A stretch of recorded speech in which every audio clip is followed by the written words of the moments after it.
G'day everyone, Alex McKellar here again with another Top Split Racing replay. This week we're at Rudskogen. Sorry if I'm pronouncing that wrong. Hopefully someone can let me know how to pronounce it correctly. Round 7, Season 4, 2022. New track, free track. Good times. Really, actually quite a really interesting layout, I have to say. This was my second race of the week. It was Wednesday that I did it, Wednesday night my time, late after work. Pretty strong field here, 3,400 and something, which on a Wednesday night is not bad actually. Dimitri put it on pole, pretty strong here this week so far, which is good. Rasmus Viori, he strong everywhere. He hit his 7k this week, iRating, and congratulations to him, well earned. I'll tell you what, I don't think it's the end of the story either. Very good driver. I dropped it on third. Disappointed, made a mistake in the first sector on my second lap, which cost me dearly. Dario Frattini, of course, regular in SNL. In fact, the three guys around me are regular in SNL. And a strong Italian driver as well. Kenji Kuroda-san there in fifth. Dan Schuring, who we see from time to time in the skips. And of course, chief rival, the head clown himself, Vasco. This was his second race of the week as well. We'd done a couple together. He new track, still finding his pace down there in seventh. Other names we recognise: Kanji Nakamura-san there in B9. Only a 12-car field, so every position counts. All right, let's grab a camera. Let's grab the right view. Let's get on with it. Let's get underway. 16 laps, got a good start. And I was looking to go up the inside pretty quickly, actually. You see I'm side by side into the braking zone. Braked well, got side by side, but then Rasmus got the drive on me. And you can't see it. And I actually hit my left, look right. I was actually looking to move a bit further right, and then I looked right, flick my look right button, and there was an Italian stallion, Dario Frattini, right alongside me, but I had the draft and a slightly better drive out of the corner, which helped me get away with one there. Fascinating section of the circuit there. Really challenging, particularly on cold tyres through the early sectors of the Rudskogen track. I'm gonna get it wrong, whatever I say, right? Anyway, here we are, closing stages. You see, I take a bit of a tighter line there. It's something I've been toying with. Haven't necessarily always got it right, but at this stage, as was the case in the first race that I did this week, really struggling on cold tyres. Dimitri and Rasmus are doing a lot of racing at the moment. Dimitri does 3 or 4 a day most days and streams them over the Tiger Dim 74, I think is his Twitch channel. Anyway, at this stage I am both struggling to hang on, and I'm very mindful of Dario behind me as well. There's two things I have in mind there. He's happy to have a race, but he's also got a bit of a mistake in him at the moment at this track. He's picking up slowdowns left, right and centre. The slowdowns here are quite dramatic. Turn the first chicane there at turn 1-2, there's, I think I saw on Dennis Johansson's stream the other day, a 3-second slowdown on the first lap, which is just devastating for your race, honestly. Or the whole field goes past you at that stage. This really challenging turn 3-4 section is yeah, I don't know, the camber on the corners more or less non-existent. The elevation changes, the rear of the car just wants to go the whole time. Then he crests over the hill, all sorts of different sort of shifts in suspension and grip and all the rest of it. Through turn 8 and then down the hill through turn 9 into the heavy braking once again. More straightforward kind of hairpin there at 10. Look, I really like this track. It's shorter than it seems. It's about a 1:30 2 lap, I think, 1 minute 31 once the pressures and tyres are up on under good conditions. Yeah, it's Quite enjoyable first run here at the new free circuit. Props to iRacing for putting out a quality circuit like this and making it free content. You can see I'm really struggling. I was 6.5 tenths behind at the tail end, at the start of lap 3, I should say, tail end of lap 2. And I'm really focused on trying very hard to hang on. And you can see in my left mirror, Frattini peels off as he picks up his first of several, as it turns out, slowdowns in the race. So now I've sort of stopped my attention being split between looking forward and looking behind. As you see, Viori is attacking Philippides up front, Rasmus attacking Dimitri, and I'm firmly focused on eyes forward at this point in the race. Although, having said that, I do every now and then cast an eye behind me to Kuroda-san, who's only half a second off and not out of it. But I have a sort of slim sense of hope that the two in front have just got their head down and they're going to race to try and build a gap, because even at the early stages of the week, Dimitri had good pace. As I said, Rasmus has got great pace everywhere. I have to give Rasmus a lot of compliments, actually, a lot of credit. He's a very smart racer. He uses his speed and his racecraft to full effect, in my opinion, and drives very well. Like I said, he hit 7k in the last week or so, and you know, I don't reckon it'll be that long before he's at 8.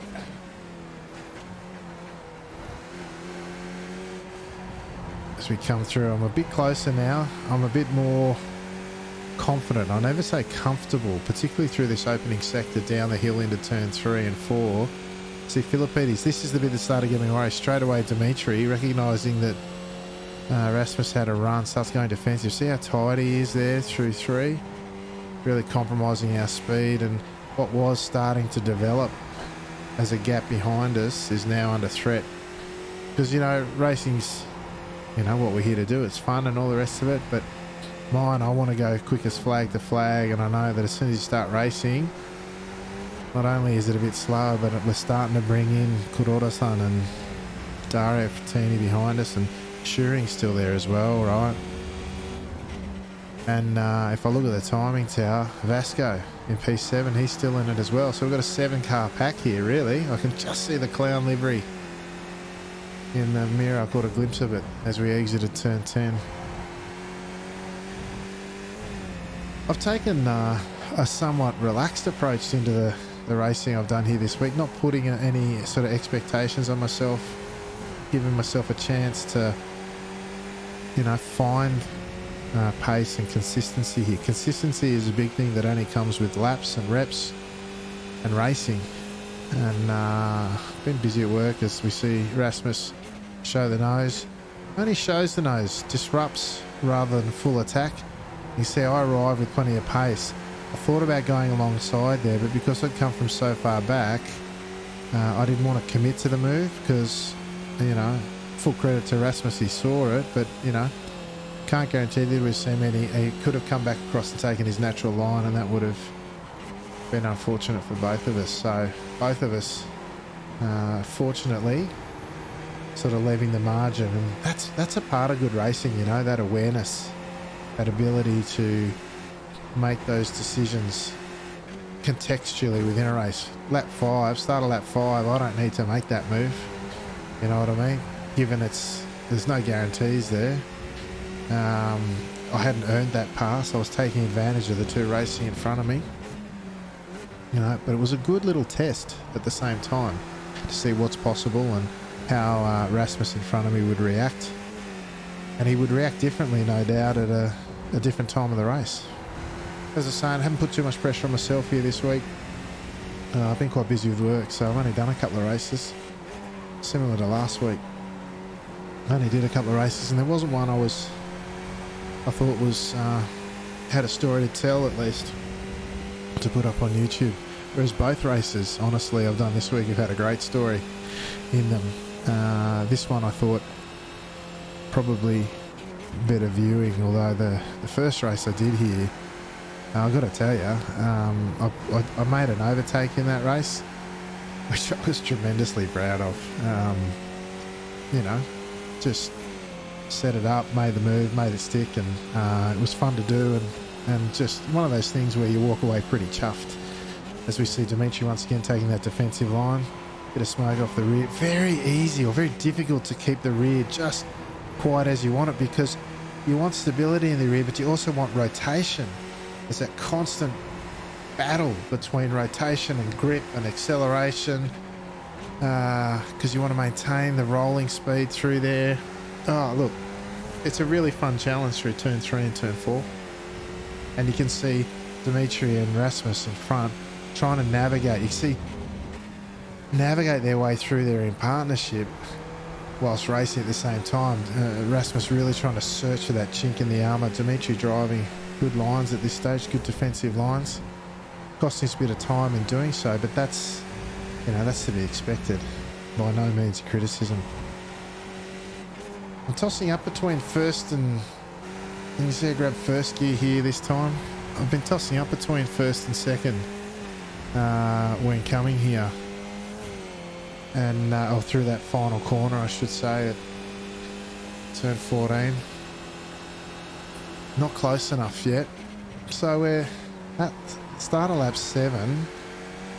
I'm kind of in the race, but not really. I haven't really been in a position where I'm challenging yet, and I've still got good order behind. See, ideally for me, if they're not going to have a real crack at it, just run the laps, and then we can potentially drop the guys behind us. Frattini has obviously grabbed another slowdown. He's dropped behind Schuring as well. Vasco's dropped a bit behind. I can only assume he picked up a slowdown. And this time Dimitri's looking a little bit more under threat. You can see it's a succession of corners through 5, 6, 7 and now 8, but particularly 5, 6, 7, the snaking series of corners there. Again, nice bit of alliteration or even sibilance there. Snaking series of corners. Anyway, you see through there's the potential for moves to be made, but because it is a sequence of corners, you've got to think about where you are really as far back as turn 1, about how to set it up through the braking zone at turn 3 and then through to the cresting turn 7 and 8. Good fun to have that sort of strategic element as part of your racing. So we're about to start lap 8, and again I'm starting to build a little bit of confidence. I am not massively under threat from behind, and I'm starting to get confidence both in terms of my pace but also my ability to not just hang on but maybe even compete with these guys at some point in the race. Certainly not on the basis of that exit from the first chicane, that's for sure. Anyway, as we come down through to turn 3 once more, you see it's such a dance there. You can see I'm on and off the throttle. Look at my throttle input there. It's a combination of wanting to get through fast, not wanting to hit the guy in front, you know, what sort of opportunities are opening up, but that throttle trace is crazy stuff. You know, and it's throwing to all those things as well, just not wanting to lose the rear of the car, which is so easy to do through there. It's getting easier to keep under control as the race goes on, of course, but when we cross the line this time we'll be halfway through, so you know the intensity is going to lift at some point in there. We've got to be ready for it. Surprising too, a couple of things. Rasmus, as I said, very smart in his racing, very canny, great pace, but his racecraft and his style about it is different to a lot of folk. You know, they want to go for the move all the time, or they want to wait till the end or the very end, which is not something which is something that I've been known to do as well. But Rasmus is really, really good in the way that he assesses contextually during the race what the right move is to make. You see, you got a very good run out of the first corner there, and he's forcing Dimitri to go defensive early. Very early. Dimitri recognising that, takes that very, very tight line. He can afford to open it up a bit, And you can see I'm starting to think, oh, the inside might be a go here. And you can see Rasmus similarly thinking about it. I'm not sure what Kuroda's thinking, but he's right on our tail too. And Frattini's gone even further back. He's in P7 now. He and Swarovski in a battle for 6th and 7th after this lead pack of 5. After I can imagine both having, well, we know Frattini's had at least 3 by this stage of the race. Which is, you know, I wouldn't say uncharacteristic, but it's, you know, perhaps more characteristic of his week so far to this point. And, you know, that comes with pushing the boundaries that all good race drivers do. You push the boundaries, test the limits, hear the limits. If you go beyond them, really punish you. So it's, again, part of why I took the pressure off myself. Don't really want to push the limits so much that I spoil a whole race for the sake of a fast lap sort of thing. And I'm not saying that's what Dario was doing, but he was certainly... or I should say I was more conservative than he was being, as we see the move from Rasmus. Dimitri for the first time going defensive through turn 1 on the inside line though. Previously he'd sort of left the inside open. That time he left no doubts that he was defending and took the inside line, as once again he forced us to the outside. Rasmus, Vuoria, I thought about coming underneath here, trying to get Rasmus to think about it.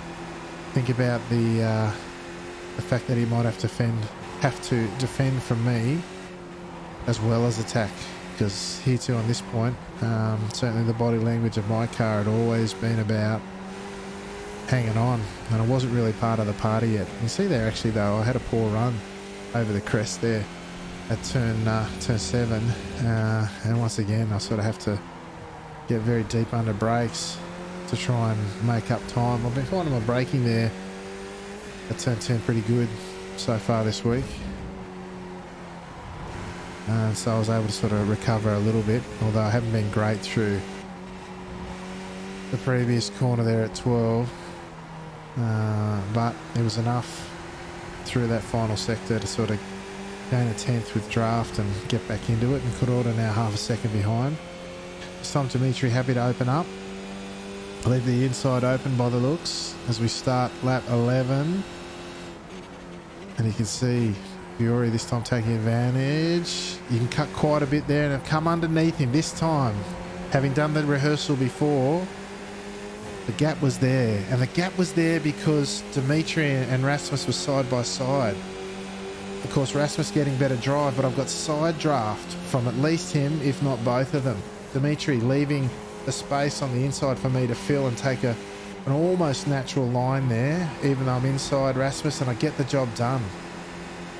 Get the job done through what I think is one of the most technically challenging parts of the circuit. And again, look at that throttle trace through there.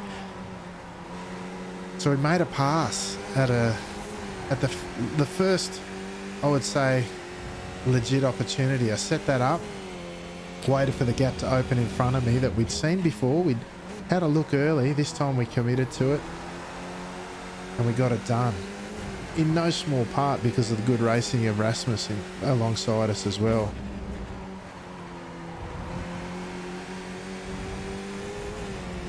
Plenty of drivers would have thought about shutting the door there, and probably even might have been entitled to, but he was probably too committed to the line he was on in his battle with Dimitri, and there was enough space there for me to go up the inside, and we took advantage of it.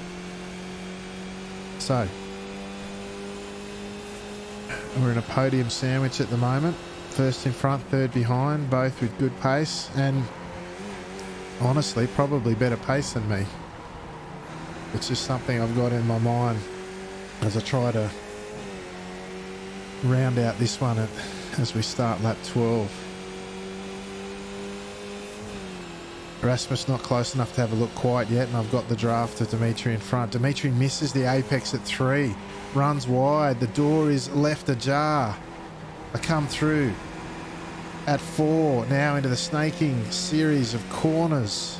We're side by side, 5, 6, by 7 I've got the run and come across onto the natural racing line. I leave the two behind me side by side in Rasmus and Dimitri. We've got 2 moves done in 2 laps. At this stage, I looked up and I saw lap 12, 4 to go. Locked the brakes up and stuffed the braking into 10. But that move and that mistake, that lone mistake at turn 3 by Dimitri, missing the apex after taking, for the first time in many laps, a more natural line. Remember, he'd been defending through there, tight lines throughout. And it's cost him 2 positions as Viore went through as well. Now, and then as soon as I got clean air in front of me, I make a mistake at 10 and then a mistake at 13 at the second to last corner as well. So, or 14, I should say, the last corner. They're sweeping right-hander to finish off the lap. And I never thought I was going to run away from Viore, but I thought the longer I can relieve myself of some of the pressure, the better. Got a decent drive, probably because Viore was checked up through the exit of the first chicane there. That's not so much a defensive line for me as just what I'm trying to find a natural line for myself through there. Not doing a very good job of it, as you can see. I was very untidy on exit as we came back up the hill.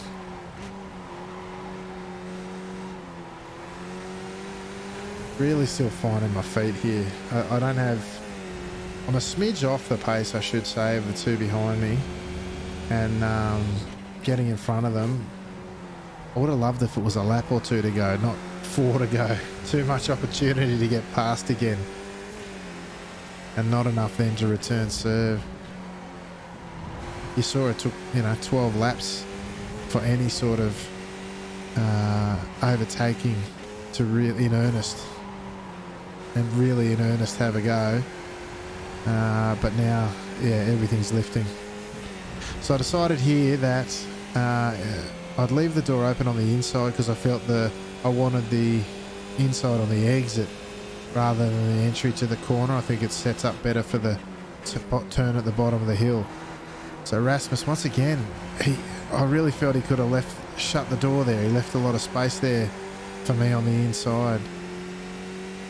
A lot of that comes under the category of making your own luck in my books. He really leaves a good margin for the person he's driving with to make an error if it happens. Not predicting that it will, but leaving the margin, a safe margin, in case it does. Really smart racing. Again, I wanted the inside here. I thought, oh look, I got Dimitri on the inside here and up the hill last time round. Maybe that's how I'll defend it this time round. But this time, Viore's too good. I cut back underneath to make sure Dimitri doesn't come underneath. And I was right up behind him because Viore had a compromised entry there through turn 7 and 8. But I've been done. I only had the lead for, what was it, a lap and a half or something? Jeepers. But now we've got to fight back. So there'll be 2 to go when we cross the line. Still got Dimitri behind us. And now we've got Viore in front of us. So I did get the move done on Viore before, but that was complicated by the fact that he was compromised through his battle with Dimitri. So the question is, can I manufacture something of my own volition without the third party in play? Well, the third party is in play, though, don't get me wrong. In fact, there's still 5 parties in play when you think about it. Shearing's still involved. He's only 1.3 seconds off the lead as we go through first corner for the penultimate time. Which is a testament both to the other drivers in this pack, in Kuroda and Shearing. Frattini almost back on after his series of slowdowns. He said, I didn't defend from Dimitri there. I didn't think he was there, but Viore taking the defensive line from me. Perhaps he didn't like what he saw from me on the inside in terms of it being a real threat. But again, credit to the guys in this front pack. I think are battling to some extent. Kept them in it early on in the race, but they've done a fantastic job in staying in it throughout. It's a pretty tough strength of field, or pretty tough race when you think about it. Pretty competitive. Five guys came into the race 6k or more,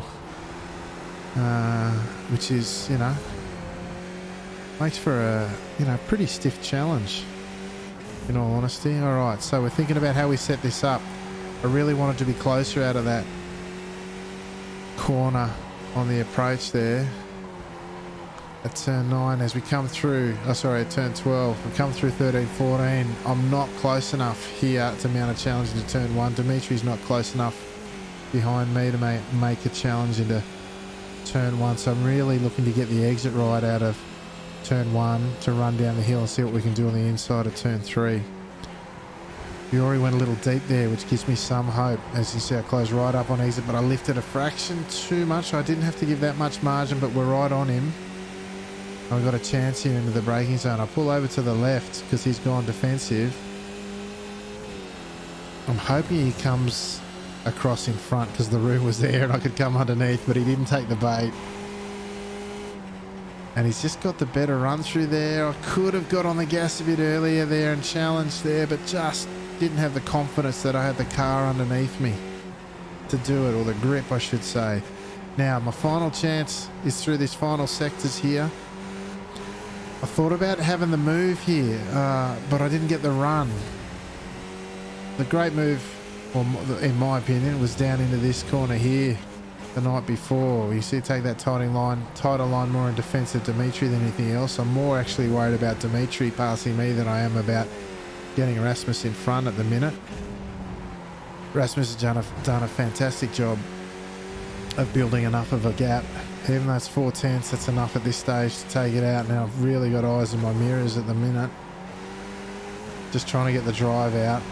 The line quite short here. A lot shorter than you think. It's not at the flag marshal. It's just here as we cross in second position behind Rasmus, with Dimitri just behind us. Really enjoyable race, actually. A lot of technical challenge to it, and yeah, look, a lot of fun. In all honesty, really enjoyed that one. The racing in there was challenging. I really found this an intellectual challenge. The racing here about how to manufacture a pass. It's another track that's a pressure to pass track. You're trying to get your competitors offline. So we see Vasco coming through after his race. You're really trying to get your competitors offline and see what you can do about manufacturing an overtake more than anything else. Yeah, a lot of fun. Let's just take a quick look at the actually we might go just have a look at a couple of laps there. I think let's go back to where here. Let's go and have a look at a couple of the key moments there that helped me move forward and even be in with a chance there at different points in the race. All right, let's start here. All right, so what I'm thinking here is that they're side by side, right? And there's potentially going to be a gap. So I take the racing line. You can see both cars in front of me are on compromised lines. They're side by side. They're going to have to leave space for the other, right? So if I take the racing line, I should be able to come out on the inside of Rasmus, who's the left-hand side there on exit. I'm carrying way more speed. So he's got to leave room on the inside there because there was a car inside him. And all of a sudden there's another car inside him, but this time it's me. And as we progress, you can see he got the better drive ultimately on that outside. Seems to be more grip there, plus less steering input and less scrub on exit. But as we come down the hill, I've got side draft from him and perhaps even a touch from Dimitri. And he's willing to stay with me on the outside there. But ultimately, we just managed to carry enough so that he has to cede the corner. So really, really sort of pleased with that one because you may remember we had a trial run earlier on in the race and pulled out of it. But that served us well in terms of rehearsal. So on the next lap, again, Dimitri in clear air for the first time in a while and not under threat. You can see he takes the natural racing line. for the first time in a while. Quite an early turn in. I have an early turn in here. His was a little bit early for me. But see, key moment in the race for Dimitri.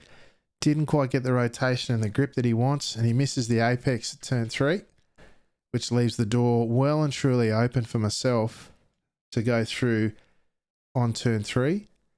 He's still struggling to get that grip there, you can see, and I've got much better drive coming up the hill. Take the natural line through there.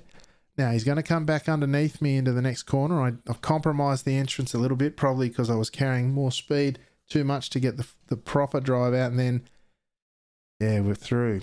So the unfortunate thing for Dimitri was that you can see what Rasmus does, which is the same thing as I did in the previous lap. Take more of his natural racing line to carry more speed through this series of corners. Natural racing line, apexes, gets the exit, takes advantage of the space in front of him created by me being on the inside, gets the better drive and is able to hang it on the outside. Dimitri on the gas early, full lock, pushing out almost. I think there might have even been a 0x there. Beautiful card control from Rasmus in particular. And he gets the move done as well. Fantastic effort by Rasmus there. And I'm going to suggest this is the lap that he gets me. An unfortunate one for Dimitri as well. So this final move of the race, the key moment, I left the door open because I wanted the inside to turn 2, which we got. We got the drive out. And I take a narrow exit there. Cost me, I think, at the end of the straights more than anything. But you can see I've still got the inside side by side into turn 3. And I thought I might be able to hold it here. Rasmus went deep, wide, through 3 and 4. But he got better drive. You see, the difference between what Rasmus was able to do through there and the unsettled drive out that Dimitri had was Rasmus had a better car planted underneath him and was able to get more speed and better car position through the next corner. I thought my last gasp would be to hang it round the outside of this corner here at 7, but no, unfortunately, he got it done. And he got it done well. Fantastic move. Full credit to Dimitri and Rasmus. That was an epic race. Let's go check out the final results of the race. As we saw, Rasmus Fury took it out with a great drive. Really quality drive, I thought, from Rasmus in that one. Patient and executed well. Just those key moments that presented in front of us. And I think, patience is a key in a race like that. Ultimately, there are going to be opportunities at some point. You take advantage of them. And sometimes there aren't going to be, and you just, that's the way it goes sometimes. That's a particular style of racing. It's not everyone's cup of tea. It's one that I enjoy immensely. It's like a puzzle or a riddle that you got to unpack. Anyway, I managed second. Dimitri hung on for third. I know he would have been disappointed with that. He drove strongly, qualified well, had good pace. Just that one single mistake cost him in the end. And those are the ones that you do beat yourself up about. But Dimitri, don't feel bad, mate. You've been driving well. Keep it up. In fact, I think you got my number here this week more often than not. Kuroda-san did a great job to finish in 4th. Strong performance for him. Schuring as well in 5th. Frattini after... I'm going to have to start calling him Captain Slowdown, I think, here after this week. He's finished in 6th. Kubota-san in 7th. Nakamura-san in 8th. Captain Clown, the head clown. Vasco down there in 9th. And the other folks there who I'm unfamiliar with, 10th, 11th, 12th. So you can see small field, but,